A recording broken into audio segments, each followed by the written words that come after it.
Hai, Assalamualaikum warahmatullahi wabarakatuh. Kembali lagi bersama saya, Rima Widyasti. Hari ini kita akan membahas mengenai jabatan fungsional penera.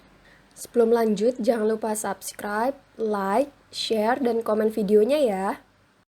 Konsep dan teori pada jabatan fungsional penera, kita harus mengetahui apa sih definisi dari jabatan fungsional. Jabatan fungsional adalah jabatan yang diduduki oleh PNS sebagai pelaksana teknis kegiatan pelayanan kemeteorologian pada Departemen Perdagangan, di mana dasar hukum yang mengarungi jabatan fungsional ini pertama adalah Menpan nomor 128 garis miring Kep garis miring M garis miring PAN garis miring 12 garis miring 2002 tentang jabatan fungsional penera dan angka kreditnya. Nah, bagi kalian yang sudah lolos PNS Penera, nantinya akan naik tingkat harus memenuhi angka kredit yang sesuai dengan peraturan ini. Yang kedua adalah Keputusan Presiden Republik Indonesia nomor 50 nomor 3 tahun 2003 tentang penunjangan jabatan fungsional penera, di mana di dalamnya terdapat tunjangan-tunjangan apa saja yang dapat diberikan dan diterima oleh fungsional penera. Yang ketiga adalah Keputusan Menteri Perindustrian dan Perdagangan nomor 539 tahun 2003 tentang juknis pelaksana penyesuaian, pengangkatan, dan pembebasan. Nah, bagi kalian yang lebih mau kepo lagi mengenai fungsional penera, bisa nyari tentang dasar hukum ini ya. Ayo yang daftar PNS penera tapi nggak tahu penera itu apa. Nah, ini dia nih pengertian penera, yaitu jabatan fungsional yang berkedudukan sebagai pelaksana teknis kegiatan pelayanan kemeteorologian pada Direktorat Meteorologi dan unit pelayanan kemeteorologian yang berada di pemerintah provinsi atau kabupaten dan kota. Nah, jabatan penera ini hanya diduduki oleh seorang PNS dan telah lulus pendidikan dan pelatihan kemeteorologian. Jadi, setelah kalian nanti lolos SKB dan pemberkasan, akan ada pendidikan dan pelatihan kemeteorologian di Pusdiklat Meteorologi di Bandung. Bisa tuh kalian cari tahu apa kepanjangan PPSDK. Komen di bawah ya. Lalu tugas pokok sebagai penera apa sih? Yang pertama, mengelola standar ukuran dan laboratorium kemeteorologian serta pembinaan terhadap penggunaan satuan ukuran. Yang kedua, peneraan dan peneraan ulang serta pengujian UTTP. Yang ketiga, pengawasan UTTP dan BDKT. Yang keempat, penyuluhan kemeteorologian. Jangan lupa kepanjangan UTTP dan BDKT ya, karena biasanya ada banyak soal mengenai UTTP dan BDKT. Lalu, bagaimanakah unsur dan subunsur kegiatan penera di lingkungan kemeteorologian? Yang pertama, melakukan pendidikan, seperti sosialisasi kepada masyarakat mengenai peneraan, kemeteorologian, dan barang apa saja yang perlu dilakukan tera dan tera ulang. Yang kedua adalah pelayanan kemeteorologian. Yang ketiga, pengembangan profesi. Dan yang terakhir adalah pendukung kegiatan pelayanan kemeteorologian. Penera dibagi menjadi dua, yaitu penera terampil dan penera ahli. Apa sih yang membedakan penera terampil dan penera ahli? Di mana penera terampil dapat didaftar oleh orang-orang yang telah memiliki ijazah D3 atau setara. Sedangkan penera ahli adalah orang-orang yang mempunyai ijazah D4, S1 atau setara tersebut.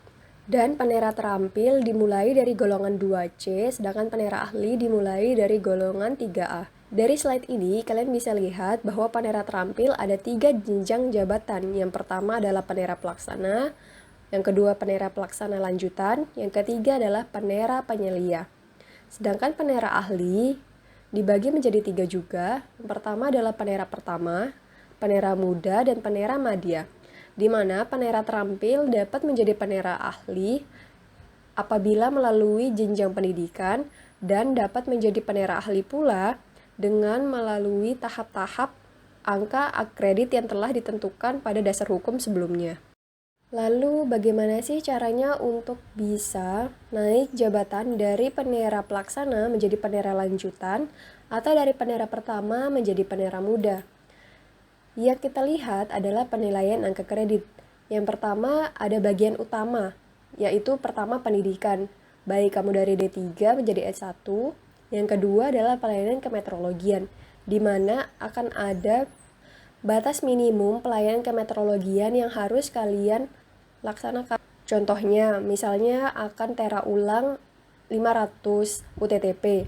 Maka kalian harus bisa melewati 500 UTTP itu untuk menjadi penera pelaksana lanjutan. Yang ketiga adalah pengembangan profesi, di mana kamu harus mendapatkan tanggung jawab lain selain menjadi penera. Selain itu, ada penunjang untuk penilaian angka kredit. Yang pertama adalah pengelolaan standar ukuran dan laboratorium kemeteorologian. Yang kedua, melakukan peneraan dan peneraan ulang serta pengujian UTTP. Yang ketiga, melakukan pengawasan UTTP, BDKT, dan non-BDKT. Yang keempat adalah penyuluhan kemeteorologian, di mana nilai-nilai ini akan membantu kamu naik tingkat dari penera pelaksana menjadi penera lanjutan. Karena banyak banget yang request gimana sih contoh soal dari penera ahli maupun penera terampil. Ini merupakan contoh soal terkait jabatan fungsional penera.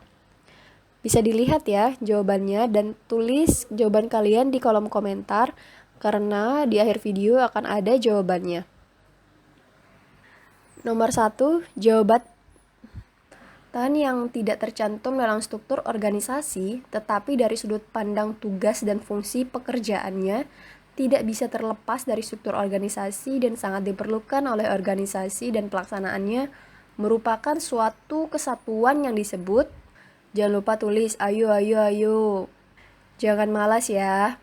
Soal nomor 2, kenaikan pangkat yang dapat diberikan kepada PNS yang ditugaskan mengikuti pendidikan atau pelatihan jabatan, lulus dan memperoleh ijazah dengan ketentuan DP3 yang bersangkutan bernilai rata-rata baik dalam tahun terakhir dan tidak ada unsur yang bernilai kurang disebut.